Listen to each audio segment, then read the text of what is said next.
پہلا قصہ میں آپ کو سنانا چاہتا ہوں، وہ بہت پرانا ہے۔ میں ایک دفعہ ایک شہر میں تھا جس کا میں نام نہیں لینا چاہوں گا، وہاں پہ میں بیان کر رہا تھا، اور خطبے کے آخر میں نا ایک بھائی آئے میرے پاس، اور انہوں نے مجھے گھر پہ دعوت دی، اور میں چاہتا ہوں کیا میری بچی کو کچھ سوالات ہیں، آپ ان کے جوابات دے دیں تو بہت مہربانی ہوگی۔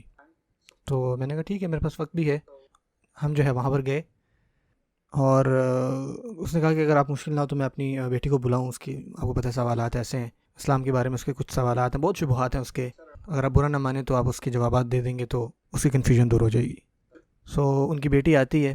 اور بائی دا وے یہ ایک مسلمان فیملی تھی جو پیدائشی مسلمان تھے، ان کے والدین بھی مسلمان تھے۔ جب آتی ہے نا تو اس کے چہرے پر نا پیئرسنگ ہوئی ہوئی تھی، بالیاں ڈلی ہوئی تھی جہاں پہ نہیں ہونی چاہیے، جیسے کہ آنکھوں کے سائڈ پہ ایک بالی ڈلی ہوئی ہے، کچھ ماتھے پہ ڈلی ہوئی ہیں، کچھ ہونٹوں پہ ڈلی ہوئی ہیں بالیاں۔ اینی وے وہ آئی، وہ بیٹھی، میں نے کہا ٹھیک ہے، آپ کے سوالات جو بھی آپ پوچھیں، اور اس کے تقریباً 30 کے سوال تھے، 30 کے قریب آس پاس سے سوالات، اور میں نے ان کا جواب نہیں دیا، اور میں اسے پوچھتا رہا کہ اچھا اور کیا ہے، اور وہ پوچھتی رہی سوالات، اور اس کے کچھ سوالات ایسے تھے کہ میرے کچھ دوست ہیں ہائی اسکول میں جو کہ گے ہیں،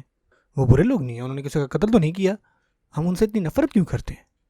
اور اتنی نفرت، اچھا خدا نے جہنم کیوں بنائی ہے، کیا ضرورت تھی جہنم بنانے کی، کیا پوائنٹ ہے اس میں،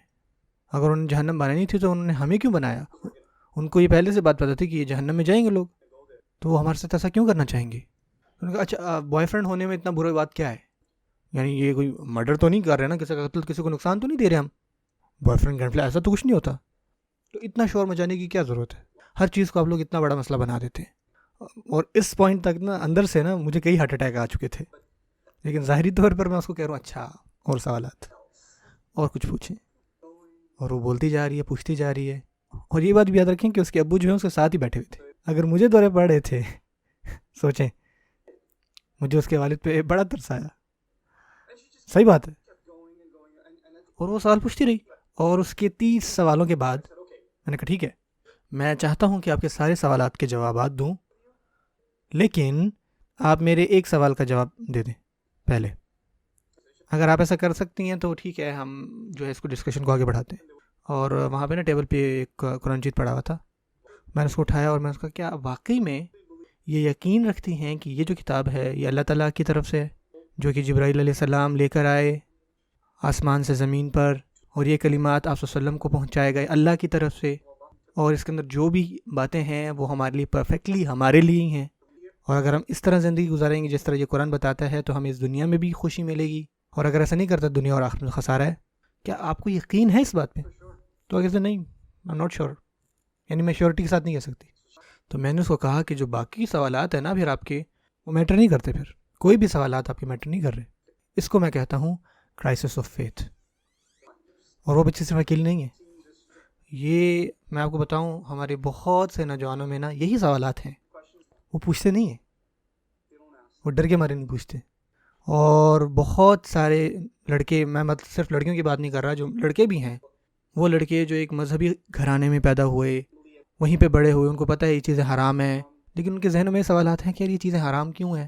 تو آپ جواب دیتے ہیں اللہ تعالیٰ نے منع کیا، تو وہ آگے سے کہتے ہیں کہ یار آپ ہر چیز کے لیے کہتے ہیں۔ اب پتہ ہے ہمیں نا اپنے بچوں میں ایک کانفیڈنس پیدا کرنا ہے، ہمارے نوجوانوں میں، یہ میں بات نہ بڑے ڈر کے کہہ رہا ہوں، جیسے میں آپ کو بتا رہا ہوں، مطلب یہ ڈر ہے کہ جو آج کے مسلمان لیڈرز ہیں نا وہ جتنا کام کرنا چاہیے اتنا نہیں کر رہے، خاص کر نوجوانوں میں یہ کانفیڈنس پیدا کرنا کہ ہم اپنے دین کو کیسے پکڑے رکھیں، کس طرح ہم اس سے لڑ سکیں، اس کرائسس آف فیتھ سے۔ جو ہمارے نوجوان ہیں ان کے کوئی سوالات جب ہوتے ہیں تو ہم ان کو آگے سے یہ نہیں کہہ سکتے جب وضو کرو اور 2 رکعت نماز پڑھو،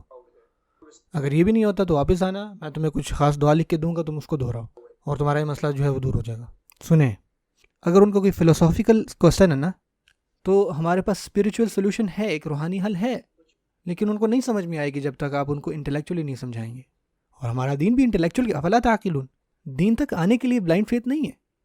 جب آپ دین تک آ جائیں گے اس کے بعد بلائنڈ فیتھ ہے، پھر آپ کہتے ہو سمعنا و اطعنا، اور یہ چیز ہمیں ہمارے بچوں میں ڈالنی ہے۔